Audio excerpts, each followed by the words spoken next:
At ngayon guys, ipapakita ko naman sa inyo yung gaano karami yung ating mga ito nung inahin natin. Actually guys, hindi sila masyadong marami kasi 3 times na nating naharbisan, no, yung ating fish pan. So yung una guys, kinuha natin yung mga shooter, no, yung mga malalaki na, yung mabilis lumaki. Saka pangalawa guys, yung last December guys, no, yung New Year. So nag-ani rin tayo ng mga hito natin guys. Pinili lang natin yung malalaki para may pang New Year tayo guys. At saka ito na ngayon guys, yung pangatlo. So hindi na sila masyadong marami, no. Actually guys, laki, okay naman. Maganda yung pagkalaki nila, yung laki ng mga ito natin. Hindi na talaga miwasan guys na mayroon talaga yung nahuli ba yung mga maliliit. So but in totality guys, mas marami yung malalaki kaysa sa mga maliliit. So inahin natin guys, kasi medyo dyan na sila sa mga 6 na buwan, ano. So it's time na i-ani na sila guys, o anihin na sila guys. So panoorin nyo guys. Ilonggo pa rin yung pananalita natin dyan guys, kasi kagaya ng sinabi ko, Ilonggo tayo eh. So thank you guys sa panonood. Maraming salamat. Please subscribe to my channel. Good afternoon guys. Karon nga hapon guys, no, hindi na kita mamunit guys, kundi ma-harvest na gid kita sa aton nga hito guys, no. So ara guys, so again pahubsan na naton. So duha ka submersible pa mga aton nga gamit. So arang nabili na tubig guys, hindi na kaya sa aton nga submersible. So kita na ang mag-submerge dito guys, kay sagahon na na.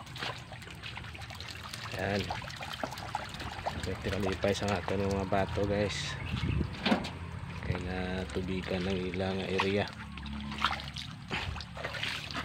Yan, so harveston to na natin nga ito guys, no, kay 6 months na ni. So hindi man natin ni kaya konsumuhon tanan. So ipanghatag to ni guys. So amota sina kabuot guys, no, kapanghatag ta kay ito.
So ari na guys ang aton nga mga hito nga na harvest guys, oh.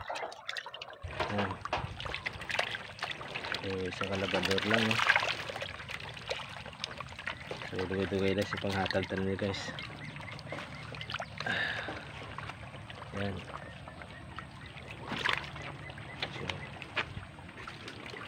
So harap kita guys, oh. Gamay lang. Okay na, limpyo na guys.